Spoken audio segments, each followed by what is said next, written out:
আচ্ছা, good morning সবাইকে, শুভ সকাল। আপনারা আশা করি সবাই ভালো আছেন। তো আজকের আপডেটটা থাম্বনেল পিকচার দেখেছেন যে বেকার ভাতা পশ্চিমবঙ্গ রাজ্য সরকার যেটা নতুন বেকার ভাতা যুব শক্তি নামে চালু করতে চলেছে এবং যেটা খবর পাওয়া যাচ্ছে এই আগামী জুন মাস থেকেই কিন্তু এই প্রকল্পের সুবিধা আপনারা পেতে শুরু করবেন, এরকমই কিন্তু খবর রয়েছে এই মুহূর্তে। কিন্তু যারা যুবশক্তি প্রকল্পে আবেদন করবেন সেখানে আবেদন করবার আগে আরও একটা ফর্ম ফিল আপ আপনাদের সবার করতে হবে। ছোট্ট করে আপডেটটা দেবো এবং অবশ্যই ভেরি ইম্পর্টেন্ট আজকের এই আপডেট। আপনারা যারা প্রথমবার দেখছেন ভিডিওটি, অবশ্যই আপনাদেরকে বলবো আমাদের চ্যানেলটাকে সাবস্ক্রাইব করে নেবেন। আমরা প্রতিদিন বিভিন্ন গুরুত্বপূর্ণ তথ্য আপনার জন্য প্রোভাইড করি, তাই চ্যানেলটা সাবস্ক্রাইব করতে কিন্তু ভুলবেন না। ভিডিও নিচে লেখা রয়েছে লাল রঙের সাবস্ক্রাইব বাটন, সেখানে ক্লিক করে দিন। তো একটু আউটডোরে রয়েছি, দেখতেই পাচ্ছেন বাইরের পরিবেশে রয়েছি সকাল সকাল, ঠিক আছে। তো খুব ভালো ইম্পর্টেন্ট আপডেট, সেটা বলে দিচ্ছি আপনাদেরকে। আপনারা এই কাজটা করে নেবেন। যুবশক্তি প্রকল্পের যে 3,000 টাকা প্রতি মাসে পাওয়া যাবে, পশ্চিমবঙ্গ রাজ্যের বেকার হতে হবে, পশ্চিমবঙ্গ রাজ্যের স্থায়ী বাসিন্দা অবশ্যই হতে হবে, ঠিক আছে, তারাই কিন্তু পাবে এই প্রকল্পের সুবিধা। এবং বেকার যারা অ্যাকচুয়ালি বেকার তারাই কিন্তু এই প্রকল্পের সুবিধা পাবে। কিন্তু এই যুবশক্তির জন্য অ্যাপ্লাই করতে হবে, অ্যাপ্লাইয়ের লিঙ্ক কিন্তু এখনও জেনারেট হয়নি। তবে ওয়েবসাইটের ডেভেলপমেন্ট হয়েছে, যেটা যুবশক্তি প্রকল্প ছিল সেই যুবশক্তি প্রকল্পের ওয়েবসাইটটাকে চেঞ্জ করে, ওয়েবসাইটটা একই আছে, লিঙ্ক একই আছে, কিন্তু সেই যে পোর্টালের ডিজাইনগুলো চেঞ্জ হয়েছে, আপনারা সবাই জানেন, সেগুলো নিয়ে ভিডিও দিয়েছি। কিন্তু এই যুবশক্তি প্রকল্পে যেদিন থেকে আবেদন শুরু হবে আমি ভিডিও দিয়ে দেবো। তবে বলে রাখি, আবেদন শুরু হওয়ার আগে আরও একটা পোর্টালে গিয়ে, আরও একটা ওয়েবসাইটে গিয়ে আপনাদের প্রথমে একটা অ্যাপ্লাই করতে হবে এবং সেখানে যদি নাম নথিভুক্ত থাকে তারপর একবার নাম নথিভুক্ত হওয়ার পর আপনি কিন্তু যুবশক্তি প্রকল্পে আবেদন করতে পারবেন। এবং সেই পোর্টাল কি?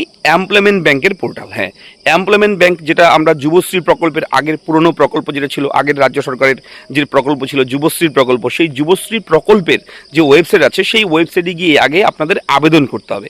এবার আবেদন কোথায় করবেন? সিম্পল মেথড রয়েছে। আমি এই ভিডিও নিচে ডেসক্রিপশনে একটা ভিডিওর লিঙ্ক দেবো। সেই ভিডিওটা অনেক আগের ভিডিও, কিন্তু প্রসেস কিন্তু সেটাই রয়েছে। সেই পদ্ধতিতেই আপনারা আবেদন করবেন। সেই লিঙ্কে ক্লিক করবেন, ডেসক্রিপশনে লিঙ্ক দেওয়া থাকবে, লিঙ্কে ক্লিক করে ভিডিওটা দেখবেন। আমি সেই ভিডিওতে কিন্তু ফর্ম ফিল আপের সঠিক পদ্ধতি, কোথায় কি লিখতে হবে, কোথায় ক্লিক করে আপনাদের ফর্মটা ফিল আপ করতে হবে, কীভাবে সাবমিট করবেন, A to Z কোন কোন ডকুমেন্ট লাগবে এবং ডকুমেন্টগুলো আপলোড করার পদ্ধতি থেকে শুরু করে সব কিছু বলে দিয়েছি। সেই ভিডিওটা দেখে সবার আগে এখনই করে রাখুন, ঠিক আছে। যেদিন যুবসাথী আবেদন শুরু হবে তখন আপনি হুট করে আবেদনটা যে কোনো সময় করতে পারবেন। যদি এই প্রকল্পে অর্থাৎ এমপ্লয়মেন্ট ব্যাংকে যদি আপনি আবেদন না করেন তাহলে কিন্তু যুবশক্তি প্রকল্পে আবেদন করতে পারবেন না, ঠিক আছে। এটা কিন্তু সরকারি নির্দেশ যে এমপ্লয়মেন্ট ব্যাংকে এমপ্লয়মেন্ট এক্সচেঞ্জের নাম নথিভুক্ত থাকতে হবে, তাহলেই কিন্তু আপনারা যুবশক্তি বেকার ভাতা যেটা রয়েছে সেই প্রকল্পের সুবিধা পাবেন, ঠিক আছে। এবার বিষয়টা হচ্ছে, আগে আপনারা সেখানে আবেদন করবেন, সেখানে নাম নথিভুক্ত করবেন যারা নতুন এবং অলরেডি যারা যুবশ্রী প্রকল্পের টাকা পাচ্ছিলেন, দীর্ঘদিন থেকে, তাদের তো সেখানে নাম নথিভুক্ত আছে, তাদের আর নতুন করে এমপ্লয়মেন্ট ব্যাংকে নাম তুলতে হবে না, ঠিক আছে। তারা জাস্ট সেই ইবি নাম্বারটা থাকলেই হবে। তারা জাস্ট যুবশক্তি প্রকল্পে যখন পোর্টাল চালু হবে, অর্থাৎ পোর্টালে যখন লিঙ্ক জেনারেট হবে অ্যাপ্লাইয়ের, তখন আপনারা অ্যাপ্লাই করে নিতে পারবেন, ঠিক আছে। তো এখন কাজ হচ্ছে নতুন যারা এমপ্লয়মেন্ট ব্যাংকে আবেদন করেনি তারা আগেই এটা করে রাখুন, না হলে পরে কিন্তু সময় পাবেন না। সার্ভারের ইস্যু থাকতে পারে, দেখুন প্রচুর মানুষ তখন আবেদন করবে, সার্ভারের সমস্যা হতে পারে। এখন স্মুথ আছে সার্ভার, আপনারা এখন আবেদনটা করে রাখুন। ভিডিও নিচে ডেসক্রিপশনে আমি লিঙ্ক দেবো, লিঙ্কে ক্লিক করে ভিডিওটা দেখে নেবেন।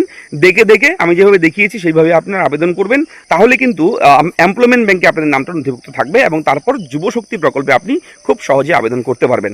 এবং আরও আপডেট আসবে আজকে, ব্রেকিং আপডেট, বড় আপডেট রয়েছে, খুব গুরুত্বপূর্ণ বিভিন্ন প্রশ্ন আপনাদের রয়েছে, কমেন্ট বক্সে করবেন, আপনাদের মতামত জানাবেন।